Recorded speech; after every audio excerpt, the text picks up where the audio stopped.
নমস্কার বন্ধুরা, আমার আজকের রেসিপি মুগ তরকা। বন্ধুরা, ডিম ছাড়াই বানিয়েছি। আমি বানিয়েছিলাম ডিনারে রুটির সঙ্গে খাওয়ার জন্য।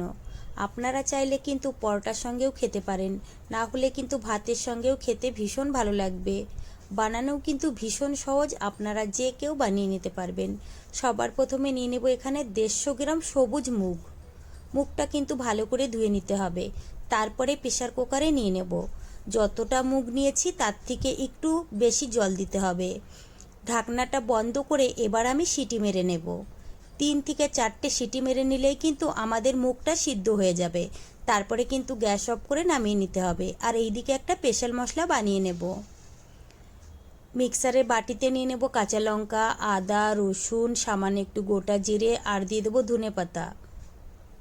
ধনের পাতার পরিমাণটা একটু বেশিই দিতে হবে। সামান্য একটু জল দিয়ে পিষে নিতে হবে।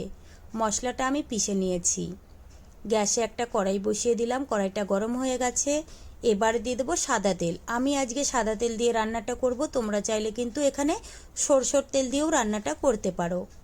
তেলটা গরম হয়ে গেছে, দিয়ে দিলাম গোটা জিরে আর দিলাম কালো সরষে। ভালো করে ভেজে নিয়েছি। এবার দিয়ে দেবো পেঁয়াজ। পেঁয়াজটা দিয়ে নাড়াচাড়া করে কিন্তু সুন্দর করে ভেজে নিতে হবে। পেঁয়াজের কালারটা কিন্তু একদম চেঞ্জ হয়ে গেছে, আপনারা দেখেই বুঝতে পাচ্ছেন। এবার আমি পিষে রাখা মশলাটা দিয়ে দেব।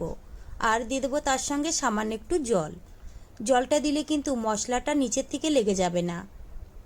এবার আমি মশলাটা খুব সুন্দর করে কষিয়ে নেব। 4 থেকে 5 মিনিট সময় ধরে মশলাটা খুব ভালো করে কষিয়ে নিয়েছি। মশলা থেকে কিন্তু তেলও ছেড়ে দিয়েছে, আপনারা দেখেই বুঝতে পাচ্ছেন। এবার দিয়ে দেবো টমেটো, পরিমাণ মতো লবণ, হলুদ গুঁড়ো, কাশ্মীরি লঙ্কার গুঁড়ো আর দিয়েছে এখানে সামান্য একটু ধনে গুঁড়ো। আবারও কিন্তু মশলাটা নাড়াচাড়া করে কষিয়ে নিতে হবে। মশলা থেকে কিন্তু আবারও তেল ছেড়ে দিয়েছে, আপনারা কিন্তু দেখেই বুঝতে পাচ্ছেন। এবার আমি সিদ্ধ করা মুগ দিয়ে দেব। মুগটা দিয়ে আবারও নাড়াচাড়া করতে হবে।